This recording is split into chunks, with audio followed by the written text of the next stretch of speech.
Hello there guys and welcome back to the channel. So we are back yet again with another war video. This time we're facing off against J11. These guys are tough top 10 Masters Alliance that are always giving us and everybody else who they face a good fight. So the first fight I'm going in with Quake against the Cosmic Champion.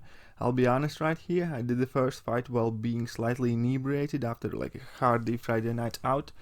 I do not even know really why I did, because I could have just waited. I just felt that I wanted to have a fight in the war, I guess. But regardless, we'll just take a look how this goes. So here we bait out the level 1 as normal, and then we completely forgot that Heimdall has a true strike on, so we're like, oopsie. Anyway, so we got smacked a bit around there, but we removed the true strike, and so now, so long as we don't mess up too much, we should be fine for the rest of the fight. But yeah, don't tell my alliance mates I did fight drunk. Although, to be absolutely fair, I also did fight the rest of the fights the next day while being slightly tipsy and or hangover. So, but it's just the stuff that happens when real life catches up to you. I had my sister visiting from out of country, so it is what it is. Anyway, so here is the start of the serious node. So node 16 is kinetic reactor, heal block, and power reserve. You will be noticing more and more blades on this node, because blade is technically quite a good placement over there. I have spoken about it in one of my previous videos, exactly why. But it's definitely a troublesome placement. But luckily, if we play well enough with Quake, we can kind of like remove many of the equations out, like the we can remove the blade's ability to shrug up debuffs faster, we can remove the power reserve, we can remove the kinetic reactor. So we just need to make sure we're on top of our game and we're gonna be fine here. And obviously, because it's heal block node, I'm not running any suicides, although technically I could be running double edge, but that would be counterproductive because blade would be gaining a lot of power and that would make fight a lot harder. So none of the suicides are really usable on this node in particular. But anyways, we're about halfway down there. It's not too bad. And yeah, the fight's gonna be over soon. Luckily, this isn't like a high health node. Oh, we did get smacked here. I actually completely forgot about it, but mistakes happen. It's not a big deal. Can't let that get to you. Anyways, the fight's over here, and we're gonna be going to our next opponent. It's node 23, which essentially has masochism and 90% energy resist, and that's pretty much it. It's kind of like a warm-up fight for node 29, and we're facing off against Gladiator Hulk. So the thing that's tricky about Gladiator Hulk is obviously his smash mechanic, but since we're not going to be trying to hit him at all, we're going to be fine. And yeah, again, 23 isn't like super high health node, but Gladiator Hulk is kind of chunky, but we switched our suicides on, so our damage has increased by a lot, and we are also running a newly kind of designed Quake Mastery setup, which I'm starting to use for my Alliance War matchups, especially for these Path 5 nodes with Quake. It's just I had a time to tinker about it with my Mastery setups, and I came up with some new stuff that I haven't been using before, and this seems to be helping us quite a bit. Because if you recall, I nearly died against Sabertooth on this node. Well, anyways, and here is going to be the most important fight of this war. It's going to be node 29, and they have placed the Thing over there. Thing is always a tricky opponent, pretty much regardless of what node you face it. On 29, I do think it is quite a hard opponent to fight with for majority of the champions. However, I think Quake is very well equipped to handle the Thing on this node.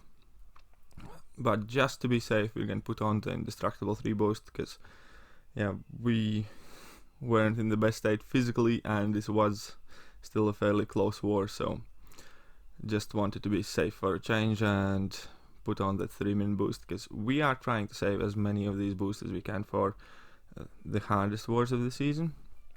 And in general, our alliance always use these boosts very kind of like responsibly. But yeah, so the fight has started off. As we can see, it's going to take us some time to kind of like out damage that masochism, and Thing is also like a really beefy defender, so we need to definitely keep on our toes, because we want to be doing full avoids, because we do not want to be triggering masochism more than it's necessary. And on the upside, if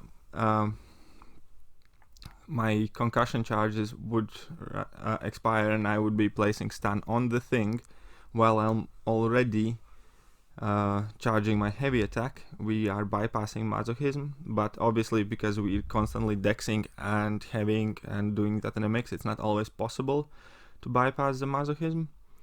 However, it's always nice when it works out, because then we can kind of like take a bit of a break or recuperate and be ready for like the next chain of attacks and avoiding the next combo. But so far the fight is going good. We haven't really gotten hit, maybe a punch here and there in a block, but no major damage. And the fight's nearly over here. If he triggers a masochism heal, unfortunately it means it's gonna take us a bit longer, but that's it. 1.5 minutes and the Thing goes down, and yeah, not a big issue there. So yeah, we did get smacked in this fight, but luckily we had the indestructible boost on, so guess this one wasn't wasted. Anyways, and here's gonna be my first time ever using Ghost in War, and this is a bit funny fight because I was not confident with myself here at all, but I didn't know which nodes I'm gonna have to go and help out at the end. That's gonna be bleed or poison node, so I decided that Ghost could be a good option. And here I just kind of like decided to play safe and started heavying her, and I saw the damage my heavy attacks are putting out, and I was like, yeah, I think that's pretty much what we're going to be doing for the rest of the fight to be safe. And I know that's not technically how you're supposed to play Ghost, because here we didn't even phase before we parried, and here we're phasing.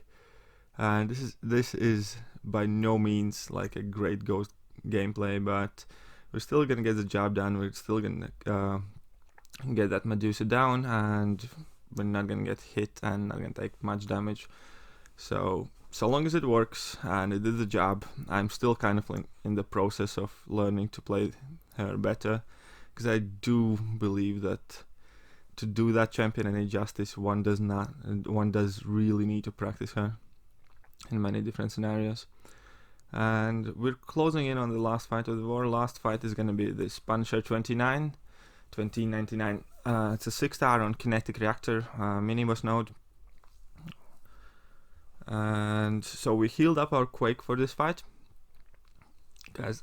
By now I feel fairly comfortable using Quake against Kinetic Reactor. And yeah, there's nothing too difficult about this fight, apart from the fact that we do need to watch out about the Limber, because our stuns are gonna get shorter. Also, because of Kinetic Reactor, obviously we can't really parry. We can have a parry here and there, but we really need to watch his power bar so it doesn't get close to level 1. But aside from that, because we're boosted up, we have Suicide Zone, we're dishing some serious damage. This is only 6-star rank 1, so just slightly higher than rank 4. So his health isn't that beefed up either. And this is fairly quick work of this Punisher.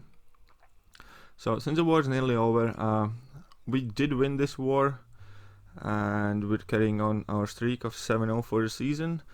We did not die in this war, which I'm happy about, because it was fairly kind of like touch and go for me as far as my concentration ability goes. But overall, I'm not too upset about this war. I do have really interesting war coming up next. We were facing Ba, who were like in top 3 at the time they were playing us, and that was definitely extremely fun and interesting, and probably the best war of the season so far. Well, in either case, I hope you guys enjoyed the video, and hopefully I'm gonna see you guys back for more next time. And if you did enjoy the video, please hit that like and subscribe button, and I'm gonna see you guys next time.